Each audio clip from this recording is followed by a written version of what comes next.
Now, I got a selfie stick that we can't get it to pair to this phone, so I'm gonna have to do this video without one. Which means it's gonna be too close to me for my liking. But hey, these things happen.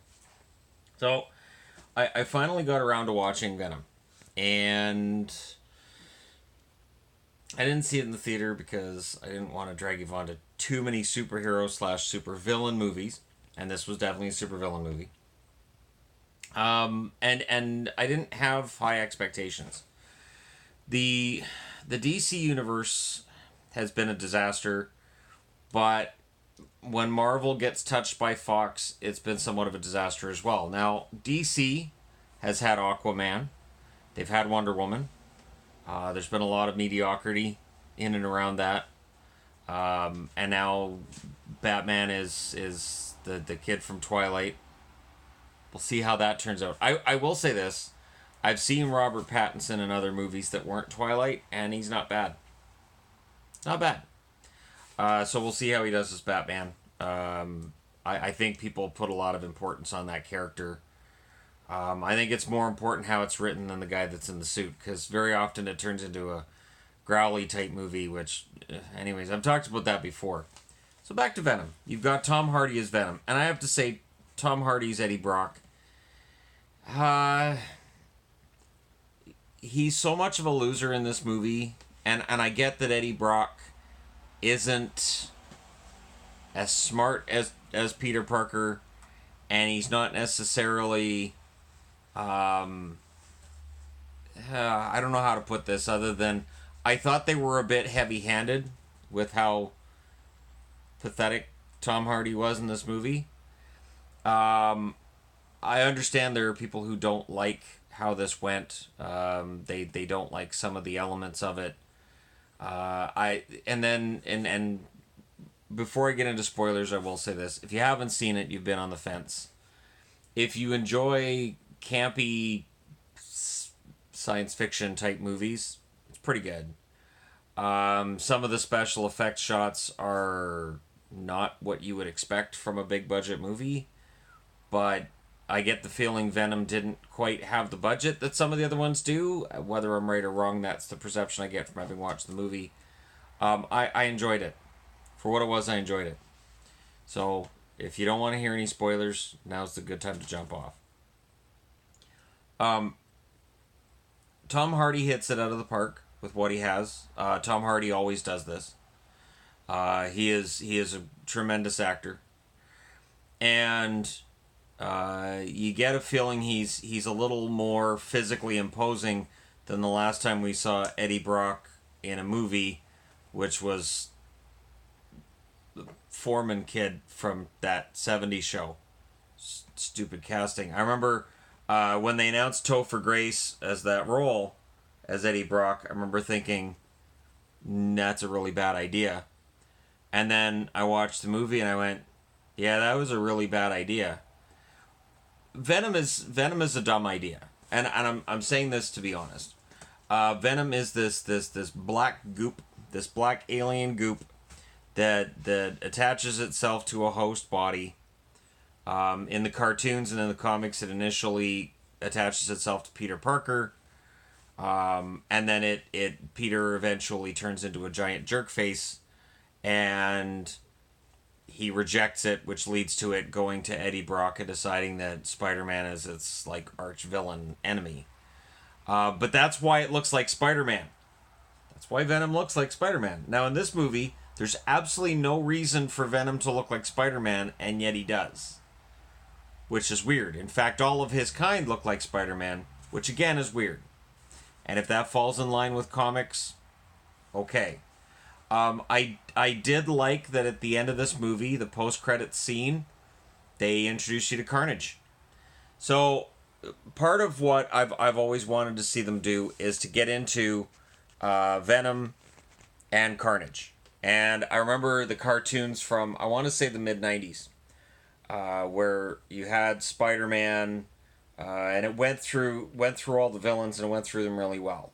So you went through Green Goblin, you went through the Hobgoblin, Doctor Octopus, and all of them, and then it leads to the Spider-Verse and it gets into Venom, it gets into Carnage, and it just gets awesome from there.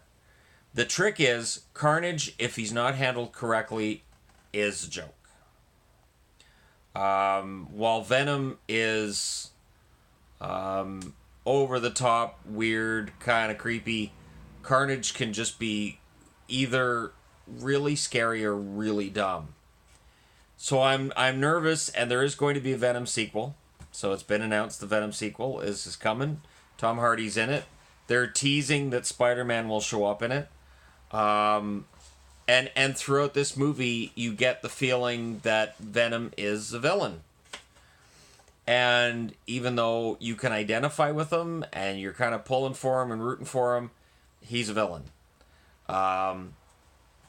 The fact that the Venom is biting heads off and eating people, yeah, that's a villain.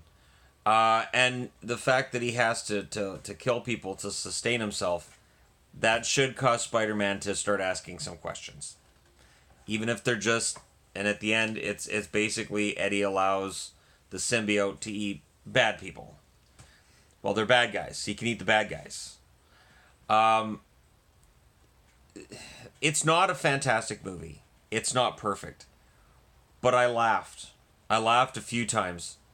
I laughed at things the symbiote said. I really enjoyed the way they portrayed the inner struggle that Eddie had when he realized he had this symbiote. As the movie goes along, he begrudgingly accepts it, and then at the end of the movie, he's totally fine with it. And I thought they portrayed that really well. And that's not easy. It's not. I know people are going to be upset about how it was done, and it wasn't done the way that, it was Spider-Man, and then it turns into being Venom. And I remember watching those cartoons in the 90s, and I remember when Spider-Man's suit turns black from the symbiote, and he's stronger, and I remember he's like, wow, I'm stronger, this is great. I remember going, man, they're going with Venom in this. And then the cartoon from there was just amazing. It was absolutely fantastic. You get into Madam Web and the multiverse and all of this stuff, and there's so much to do with Spider-Man that the Marvel hasn't even tapped into yet.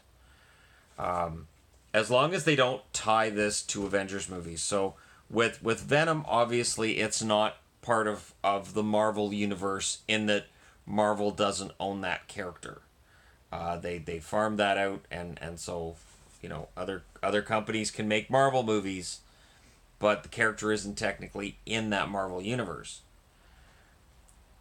Venom and Spider-Man are in the same universe. Spider-Man's in the Avengers universe. Venom is not in the Avengers universe. This is where things can get really confusing for people who are just casual fans of Marvel. And I really wish that all the Marvel properties were under the same umbrella. The idea that they're talking about making Marvel villain movies because they own the rights to the villains, that could wear thin quickly. The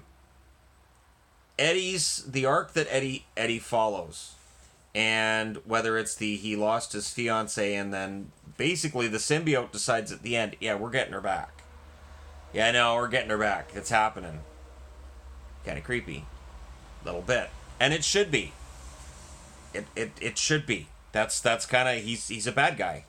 The symbiote is a bad guy. I did like that they portray the Venom character, and I know people are going to be mad that he calls himself Venom and that's his name and all that. That's not the same as in the comics. Some of this was changed.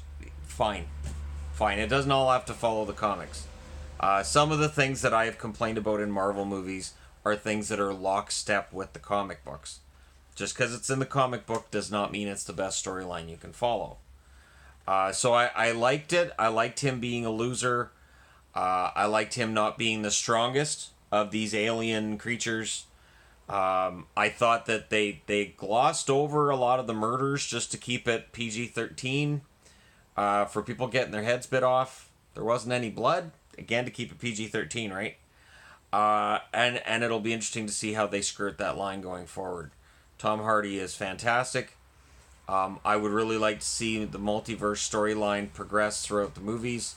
Hopefully, Mysterio and the new Spider-Man is a gateway towards that, and we start seeing. I want to see Madam Web. I don't know how you do Madam Web and you don't make it stupid.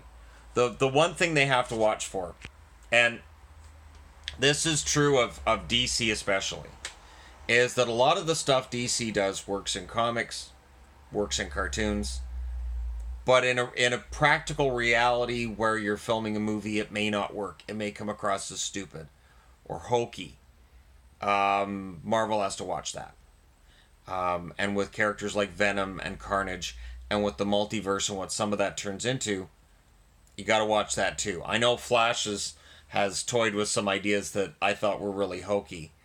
And with Venom, I thought they did pretty well. They keep the movie grounded. It's really pretty simple. And at the end, I think you see the birth of a villain. I don't think you see the birth of a hero.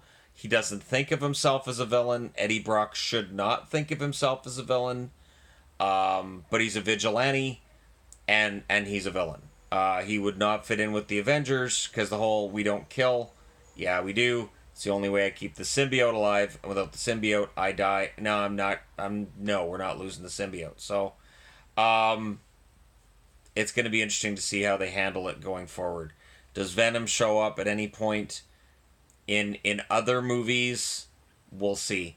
I'd be interested to know if you guys liked this movie, because I did. I enjoyed it. I would say if I had to rate it out of 10, I'd give it probably a 7.5, maybe a 7. It had its moments where it was kind of dumb. It had its moments where it felt like it was dragging, where I kind of lost interest. But you know what? Overall, it was a pretty darn good movie.